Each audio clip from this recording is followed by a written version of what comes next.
You're listening to The Blind Chick, an Aftersight original podcast. We're telling you stories about strength, overcoming hurdles, and living experiences.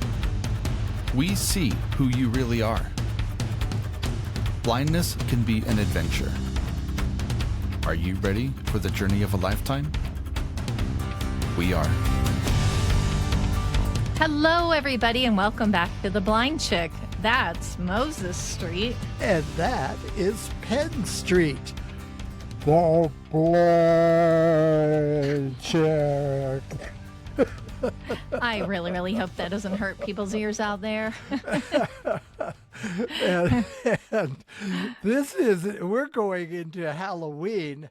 And Woo-hoo-hoo. the Blind Chick, Penn, is one of the spookiest. Because of her, our house is very, very spooky because everything in this house talks. And I'm not used to that. So I'll be walking through the room and all of a sudden it'll go, it's 2:00. And it's like, whoa, what was that? What was that? Or in the morning, do you want the lights turned on? What? Wah, wah, wah. Well, at least I fixed our bathroom scale.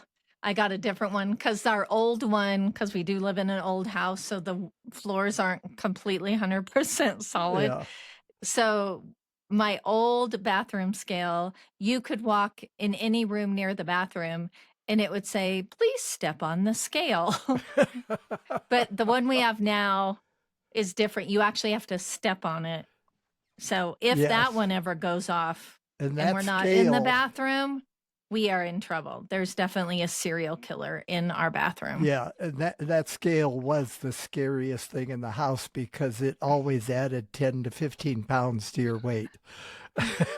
Or it'd say one person at a time, please. Yeah. So we got rid of that one. Yeah, and because I have no memory, who's on the upcoming podcast besides this? Oh, so last week we interviewed Day A. Muhammad, and she was freaking amazing. Unbelievable. Talk about a spookiness or terror. Yeah. Because if you have not listened to last week's episode, please go back and listen to it. It's a so if you're like us and we scan a podcast to look for an episode that sounds interesting to us, that's a good one. Day, you really want to listen to. In fact, if you've never listened before, go back and listen. Look up her. It's so good.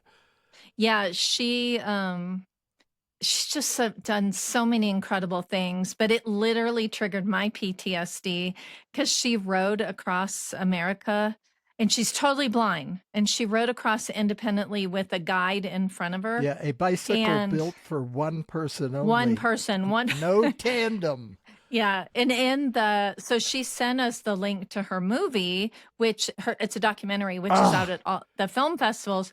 And when I would hear the semis coming by, it felt like the semis were going by me. So, but it's a really great episode. And next week is definitely dear to Moses and I. We are interviewing Katie Boyd. Yeah. And Katie Boyd, and we're not going to tell you too much, but she is blind. No. No, you're not. But Katie is, she, after she lost her sight, she became a sailor. She got really involved with sailing and then started her own blind sailing company in the Twin Lakes area. So definitely, because sailing is huge to Moses and I. We love being out on the water and everything. Yeah. And I just have to say, if I pass out, it's because it's 1,000 degrees in the studio. And the sun is coming straight in. So not only is it hot, the sun is making me boil. So you're if I get quiet all of a sudden, call 911. Anyway, but today's episode, Halloween, spooky Halloween. And it's we want to talk. I have lived in two and then houses that were haunted, and Penn lived in one of those houses with me. And so the first one, let me do the first one. And we first of all, we have a disclaimer here. We are going to be talking about ghosts, so if that's triggering to you, you can skip this episode. We still love you. Yeah.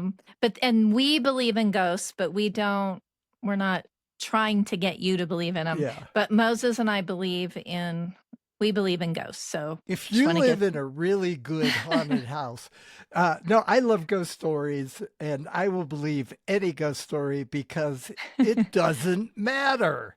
Yeah. Okay. I mean, it might matter if they're mean ghosts, because what are they called? Poltergeists. Those are mean ghosts, and luckily, those are not as common as the other. So I had. It was up in Blackhawk, Colorado. Yeah. You always have to say Colorado. This is international. Right. That's right. And Blackhawk at the time was pretty much a ghost town. And Central City was about the only thing it was a tourist town, but it didn't get the massive crowds.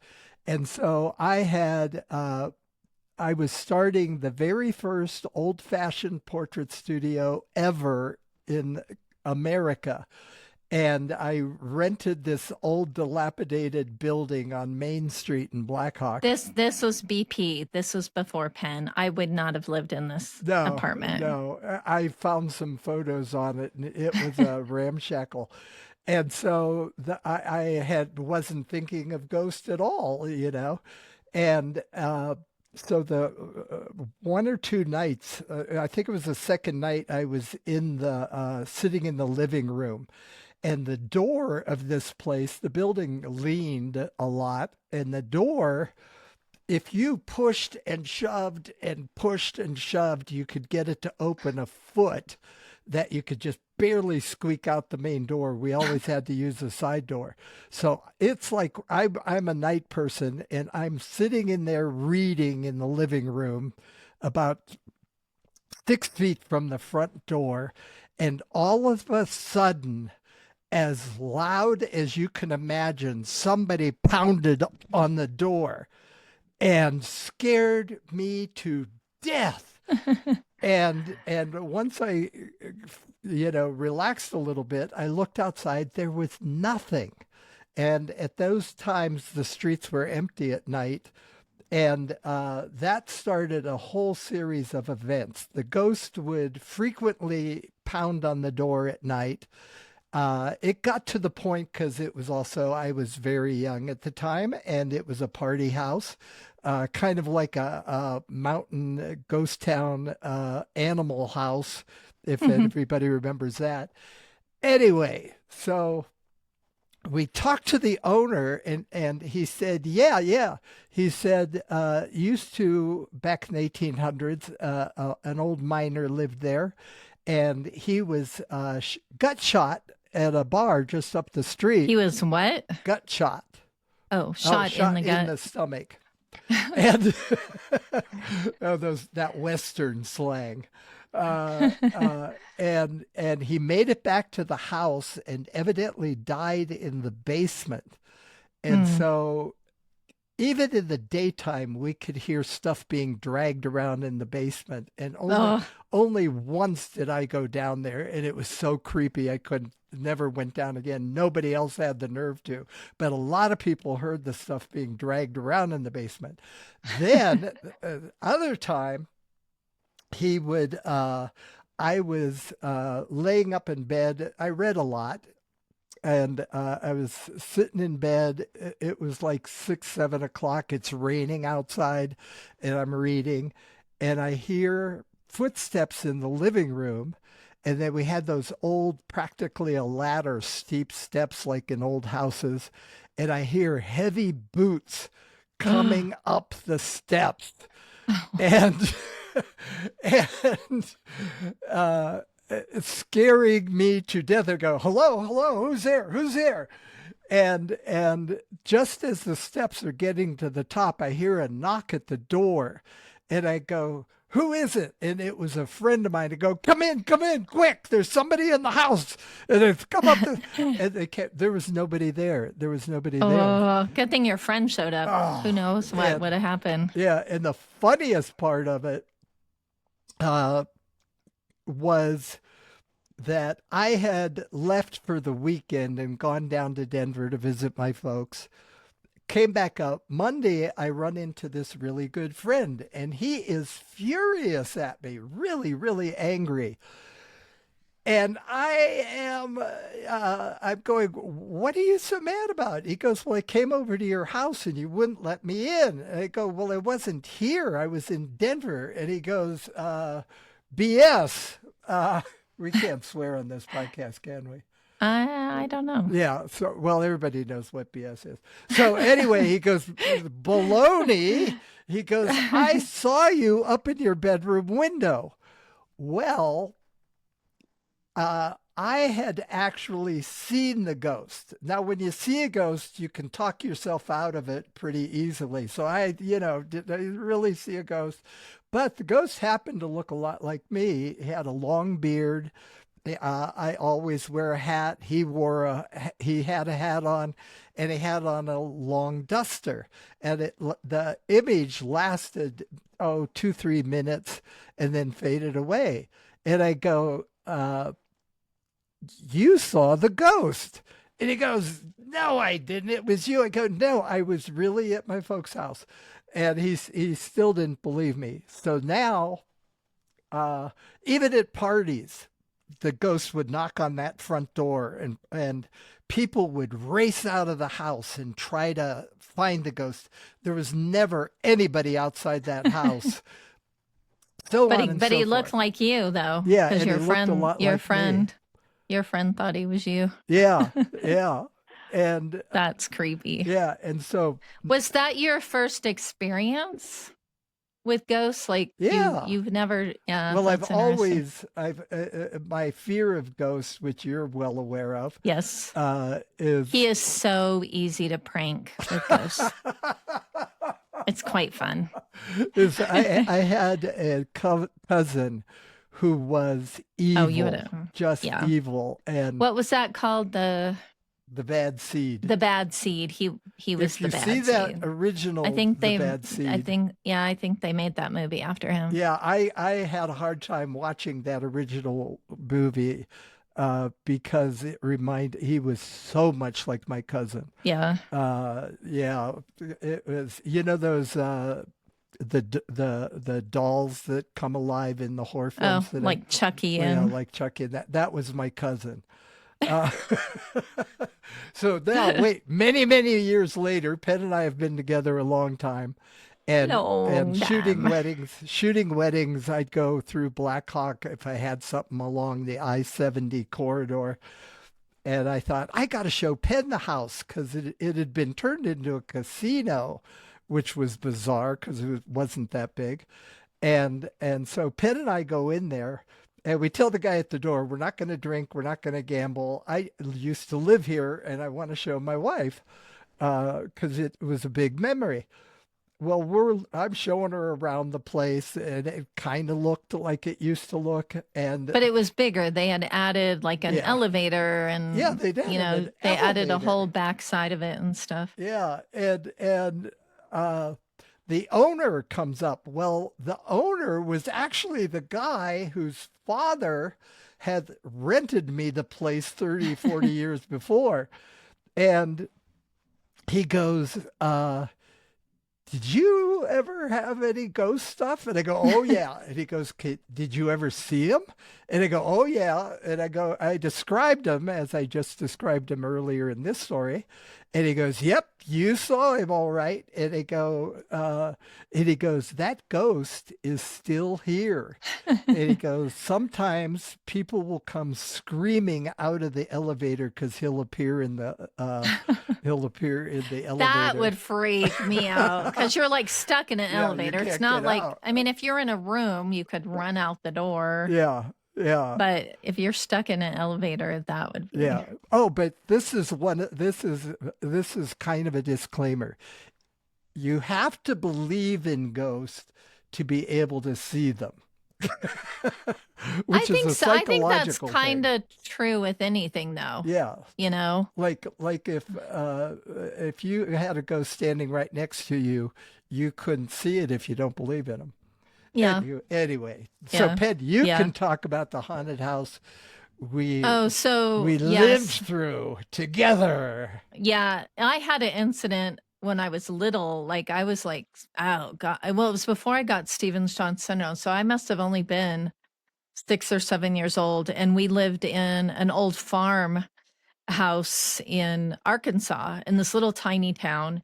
And there was like this big Oh, we kind did of not live in that barn. one together. No, We met this years is later. yes. He didn't marry me when I was 7. Yeah. But that's kind of when my ghost thing started is um and that but it in the downstairs of this barn, my parents used like as a garage. We parked our cars in there. I have a huge family, so I had teenage brothers. They'd park cars and stuff in there, and we'd put our bikes and stuff. But the upstairs, there was like this weird ladder that went up, and my dad was afraid that one of us was going to go up there and break our neck. So he literally nailed boards because we didn't need it for storage or anything. And he just thought safety. So he nailed it closed. And we could still climb up the ladder a little way and sit on it, which was kind of fun as a kid. But it was nailed closed. And all of us were in the house having dinner, and we heard this ruckus out in the barn, and we could not figure out what it was. And of course, my mom thought maybe it was like my older brother's friends goofing off in there or something. So my dad told us all to stay in the house because it could have been a serial killer. Oh, because you were kind of know. out in the middle of Yeah, nowhere. we were in the middle of nowhere. And so my dad goes out there and he comes back in, and supposedly his like face was white as a sheet. And he said that while he was out there, somebody was up in the top of the barn, which you could not get up there. Like it wasn't like, it didn't have like an open hay, whatever. It was a big barn. Yeah, but you couldn't get up there except for the way my dad had nailed boards across. And so he said when he went out there, he could hear, and there was multiple people up above, but the boards were still there. The nailed boards were still there. And my mom was like, that can't be, and there's no way to get up there, blah, blah, blah. And so my dad took a couple of my older brothers out there. And when they got out there, several of the boards that were across, that he had nailed across, were laying on the ground. So whatever was up there had, of course, then all my older brother says, oh, we have ghosts in the barn. We have ghosts in the barn. And I never went out there. But after that, we never heard anything. And my dad did leave an opening. We were threatened with our lives to go up there, and I sure as heck wasn't going up there. So that was my first like true experience that there were ghosts. So Moses and we moved into a house in Estes Park, Colorado. I think that was built in the late 1800s, maybe probably early 1900s. Yeah. Beautiful home, like beautiful, beautiful home, right down, right above Main Street. We loved that house. Yeah, great views. And we had a little Bichon Frise dog named Einstein, and stuff started happening gradually. and I think we were there a total of 3 years. Yeah. And just weird stuff. Like Moses and I do not smoke. We do not drink. Yeah. And our little dog was very well behaved. He would never have gone to the bathroom in the house unless, he was just beyond sick. But weird things, because, we had the studio and gallery in Estes Park. And so we worked like really long hours. So sometimes we'd get home at 10, 11 o'clock at night, and we'd open the front door exhausted, and the whole house would smell like cigarette smokes. Really strong. Really like, strong. Like 4 or 5 people have been smoking all day. Yeah, like chain smoking all day. Yeah. And the windows are all closed, so there's no reason. And the house was not close to another house. No, it was standing by itself. And then sometimes we'd come home and our little Bichon would be there and he would run up to the door because, he's happy to see us. But the house would reek. Oh, Like he got sick all over the place. yeah. But he didn't act like he had done anything because dogs, like if they have done something, even if they got sick, they have that little I'm sorry. Yeah, but Einstein never had that. Yeah, and then we would search every inch of the floor. Absolutely. Even with a flashlight, because occasionally dogs will clean up after. And never found a stain, never found a mark, never found anything. And then we had this CD player, so you young folk won't know what that is, but and it had multiple. You could put three CDs in there, and you could either pick which CD or song you wanted, or you could just kind of put it on auto rotate. Yeah. And Moses and I, it never failed. We'd put it on whatever CD was in there that we wanted to listen to, and then it would change by itself. We had our TV come on by itself or go off by itself. And we had an electrician come over. Nope, nothing was wrong with electricity. Yeah. We would wake up almost every single morning around little after 2:00 in the morning. And it was, well, go ahead. Our Bichon would get up and run into the living room, and we had all wood floors, so you could hear his little, finger toenails or whatever they're called, his little nails on the wood floor, and he'd run into the living room. And he would pounce like he was playing with something. Yeah. And this was the only thing that the ghost scared us on was because at 2:00 in the morning, you hear the door rattle, and we even put a bell on it. We could not get that bell to ring. It was solid door. Yeah, and like the wind blowing wouldn't make it. It had to open. Chime or, And then we would hear footsteps go across the living room into the kitchen to the back of the kitchen, and then it sounded like it went downstairs. Yeah. And almost every night. Yeah. And then we would wake up and sometimes even come home to the house smelling like somebody had been baking cookies and cake in there. And we didn't bake at that time. No. We didn't have the time to bake. No, we didn't have the time. All kinds of crazy stuff like that. When our girls who were in college at the time, when they would come to visit us, they would not stay in the spare bedroom. They would drag the mattress in and stay in our room. And we didn't really tell them that much because we knew that they were afraid of ghosts. But they just said it was super creepy in there.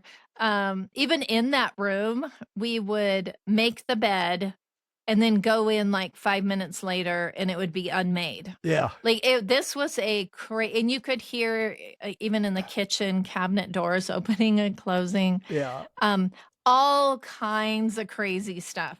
And at that time, I was flying to Dallas every 3 months for a special treatment on my eyes. And I'd be gone a week because I had friends that lived down there. So I kind of made it as a little vacation with my friends. And so I'd always add a couple of days before or after the treatment. And I would come home and Moses would be completely sleep deprived because the ghosts went on overdrive while I was gone. So I got to the point where I'd start, before I left, I'd be like, okay, guys, leave him alone. Yeah. He needs to sleep. Leave him alone. And it did seem like that helped. Yeah. And it was, going along with that, we discovered string hammocks down in Mexico. And so when Penn wasn't around, I always slept in the hammock because it was the most comfortable bed I had ever slept in my life. And so she's gone, and I'm and in a string hammock, you'd think they would sway easy, but they did not move unless you made them swing back and forth.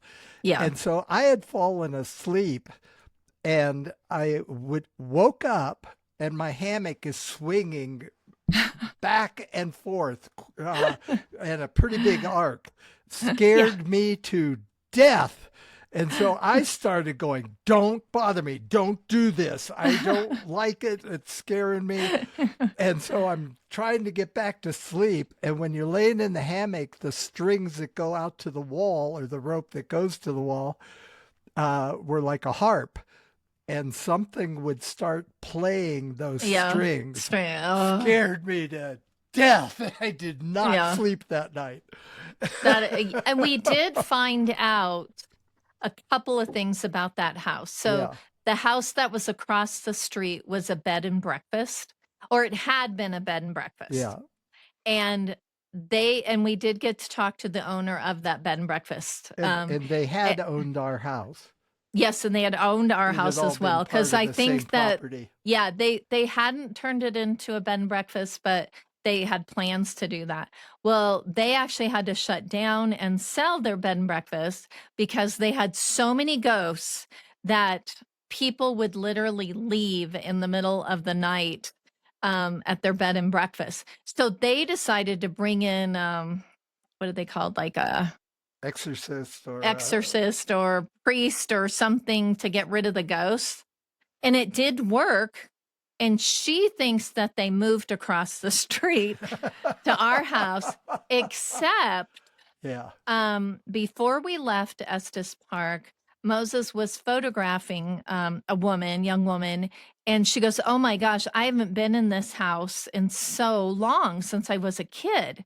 And Moses, so we started asking. Her best friend lived there. Yeah, so it was her best friend's parents lived there, and they owned the house. And so Moses started... Well, you go. I go, did any of they die or anything? And she goes, oh, yeah. There had been a divorce, and the guy had moved to London. England. Like somewhere in England, and he got run over by a bus. Yeah. And that's part of the ghost lore, is you go to where you were happiest. Yeah, and that's why there's so many ghosts like at hotels, they think, is because you go back to where you were happy. Yeah, and so I ask her, I go, did he smoke? And she goes, oh, smoked like a chimney, just never had a cigarette out of his mouth. And I go, whoa. And I go, did he bake? Did he like to bake stuff? And she goes, that was his career. He was a baker. And not only did he bake at the bakery, he baked at home. Yeah, it was kind of his comfort when he was stressed. He'd go home and bake. Yeah. And then I go, did he by any chance drink? And she goes, oh, yeah, he definitely was an alcoholic. And that was part of the reason for the divorce. It was always 2:00. The bars would close. Yeah, he would stay out, until 2 a.m. And because his alcoholism got so bad, he wouldn't bathe. Oh, and so that's right. So she said, like, there were times when she'd come over to visit her friend, and they had to go outside because the house just reeked. It's made her nauseous. Yeah. But anyway, so that was like really fun. And then we loved it. We did love it, but because there was nothing violent or anything like that. And the scare, the only time it would scare you was the surprise, coming in the door. The only reason that was scary is, well, it's got to be the ghost, but what if it's not the ghost and somebody else has come in, Yeah. But so then we moved down to Loveland, Colorado. And I probably, out of all the houses I've ever lived in my life. And this is the last story, so wait for it. It's good. Yeah. It literally was my favorite house. Like, I love the layout. We love that house. Everything about the house. I did think the basement, it was had creepy, the dirt floor and was creepy. And it had all these little weird rooms off to the sides, for no apparent reason. There wasn't any plumbing in it. Like, why would they dig that out? Yeah. And we didn't have to go into the basement very often, but we did store some stuff down there. Yeah. But we loved the house. Like, it was absolutely stunning. When we were renting it, because we actually loved having ghosts. Yeah. And it was just so much fun and good stories. But Moses was a freak in that house because Oh, There wait, was wait, yeah, don't come back with that one. Is that when we were going to rent it, we were talking to the landlady, and I said, uh, this would be a positive. Is the house haunted? We would love it if the house is haunted. And she got really serious, and she goes, "No, it's not a problem." we took care of it. Yeah, and so take it, Pat. And then but there was it's an old neighborhood. It used to be an old farmhouse. Yeah, Even though it's in the historic district of Loveland. And there was a tree. There are lots of trees, but there was one particular tree in our backyard, and I loved it because it had a knotty hole, or what do you call it? Like a hole, like where yeah, there's a knot. yeah. And there was a hole in there, like Boo, Boo and Bradley. and To Kill a Mockingbird. That's it. Yeah, he would leave, which is one of my all-time favorite stories. He would leave little trinkets and stuff in there for the kids. And so that's what I loved the tree. Like, I thought that Moses was freaked out about the tree.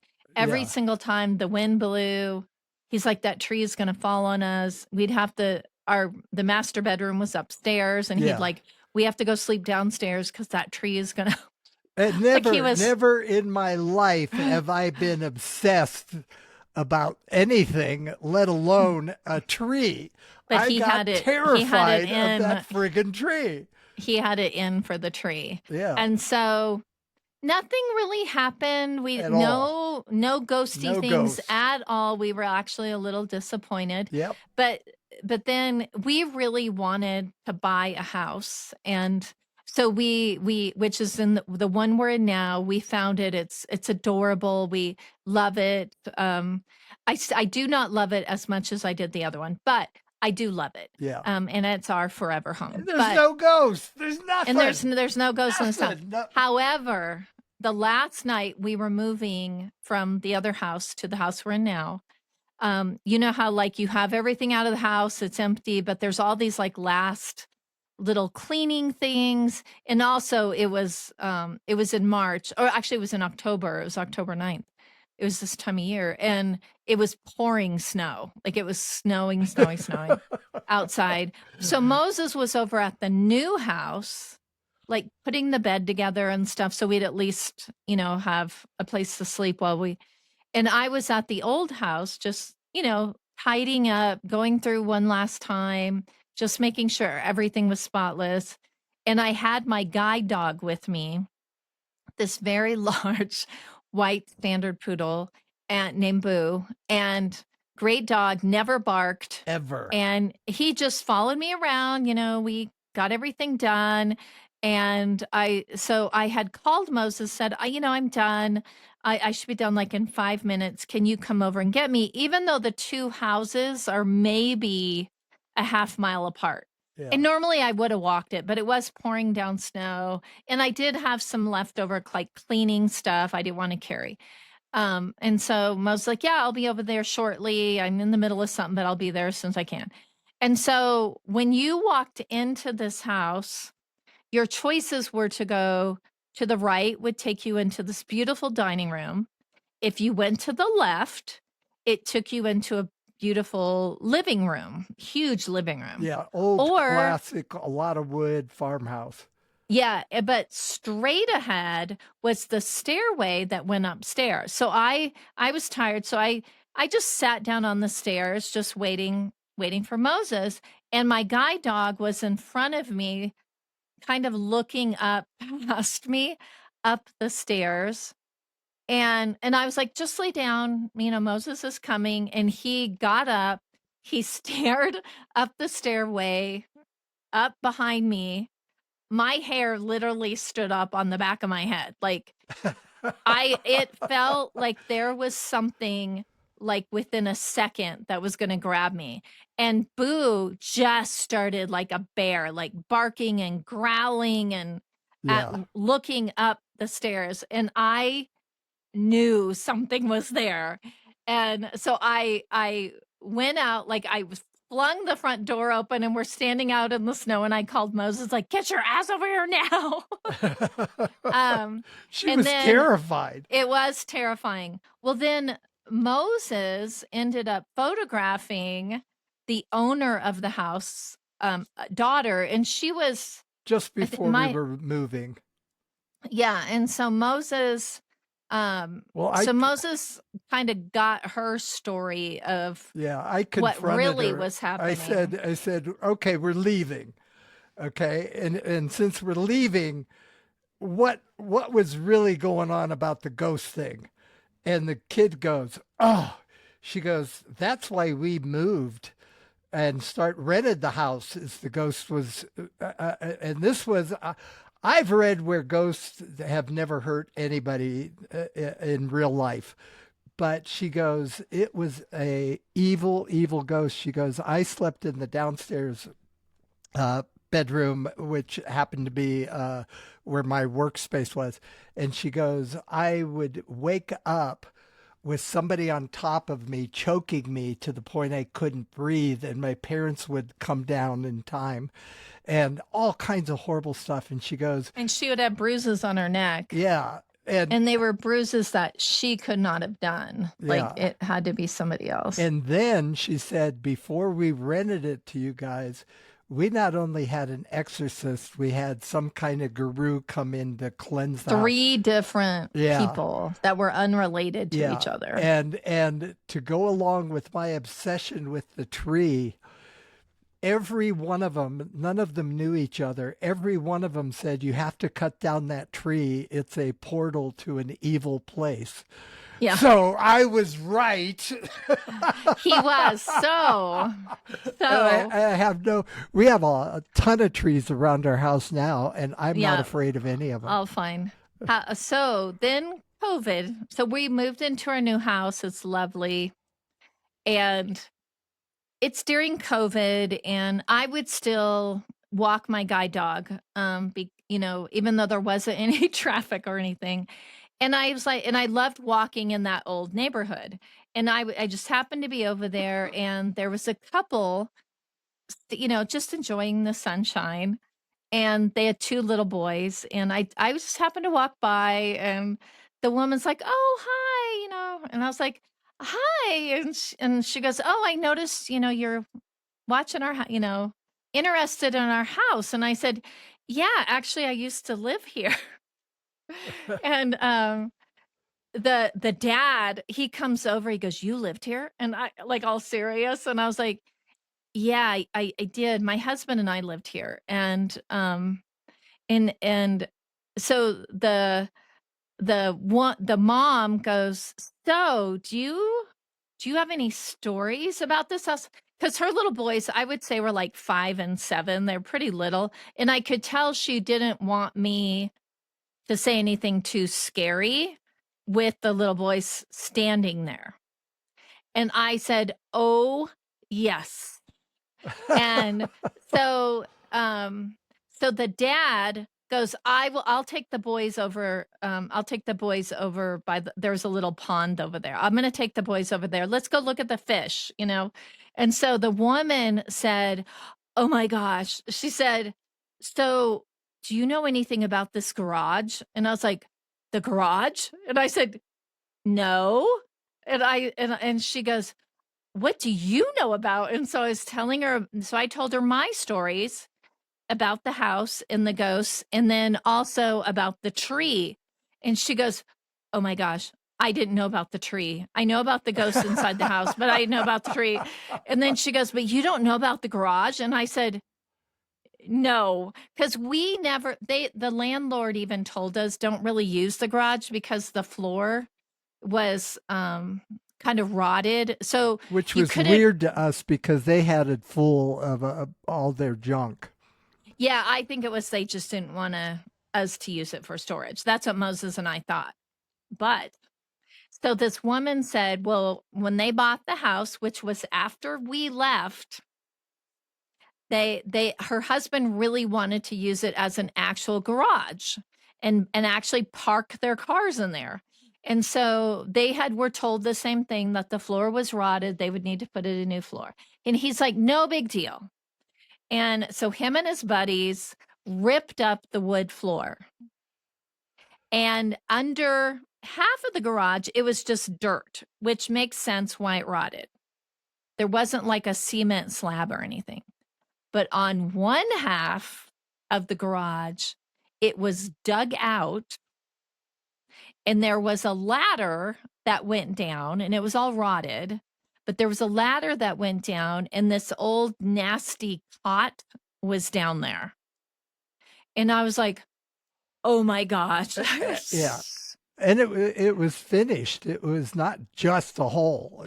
She said there was wallpaper on it was old, but there was wallpaper on the walls. Yeah. And I said, well, was there like a tunnel or something between the house and out there? Like, I don't know. I was trying to give her the benefit of the doubt. Like, maybe they were protecting somebody. I don't know. And she goes, oh no. I think they kept somebody down there. Yeah, exactly. And, and in the 12 years since we have moved, 5 different families have bought the house, and none of them have stayed in it longer than 2 years. Yeah, we looked back as long as the history as you can find without really super digging, and nobody's ever been in that house. Some people were in it only just for a few months before they resold it. Yeah. So the owners actually offered us to buy it, but we had already bought this other house. And I thank goodness we didn't buy it, because there's ghosts, and then there's like ghosts. Anyway. So sleep well tonight. Exactly. But we would love to hear your ghost stories. Oh, we would love that. Because we know there's people all over the world. Actually, we had a wonderful person that sent us an email from Estonia. So we would love some Estonia ghost stories. Yeah. Oksana, we know you're in Russia. Send us some Russian ghost stories. We would love, love, love to hear ghost stories. Yeah. And you can send those to contact, CONTACT, at aftersight.org, and we would love to hear those stories. So I do have something cute and funny to end with today. Is we were at last week in the United States was White Cane Day. It's a national recognized holiday. And so Moses and I were at a couple different events, and it was wonderful and beautiful. Thank you all for showing up. But on the second one, our little grandson was with us, and I have these little baby chicks that I hand out for the blind chick. Just this little baby chick, and it's a keychain. And he saw one on my table, and he asked if he could have it. And I said, of course. And he goes, what is this for? And I, Moses and I told him, well, it's because we do a podcast called The Blind Chick. And he's like, oh. And he goes, are chickens blind? And I was so then I had to explain to a 7-year-old little boy what all the definitions of chick. And so it was really cute. So shout out to you, Mr. Weston.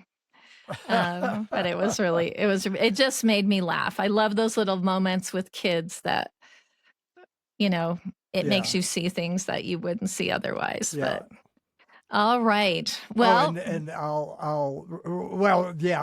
we have no big ending, but while we were talking, I thought, wait a minute. I literally, in the old days, the owner of the Stanley Hotel gave me the Manor House, and the Stanley Hotel is where the famous Shining movie with Jack Nicholson. Yeah, it's written about the Stanley, and pretty much everything that happened in the movie, a version of it happened at the Stanley. And so the owner gave me the Manor House, which was this massive building next to the hotel. More haunted than the actual hotel. Yeah. So you guys will have to wait for those stories until next year.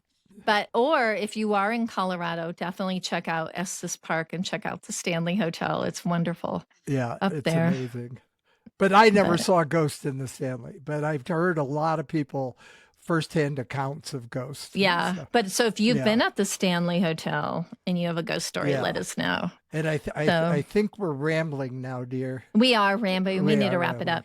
But we love all of you. Thank you for showing up week after week and making this podcast. You can catch this anywhere you listen to podcasts. And now we are sharing it on our YouTube channel. So just check out the After Sight YouTube channel. Or just, when you're on YouTube, you can also search for The Blind Chick and we'll pop up. So if that's easier for you to get to us, that's wonderful. And again, check out last week's episode if you haven't. Dave, we love you.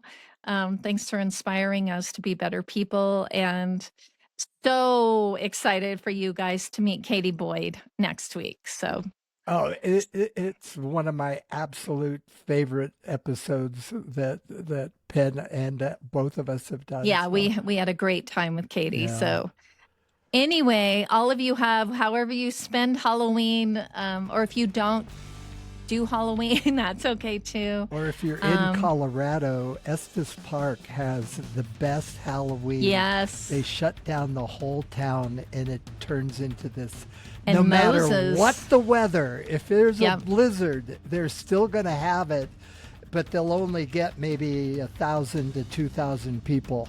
So. And Moses is Father Halloween up there, so we will be up there. So no matter what you do for Halloween, remember to be kind to yourselves this week and find a way to be kind to somebody else.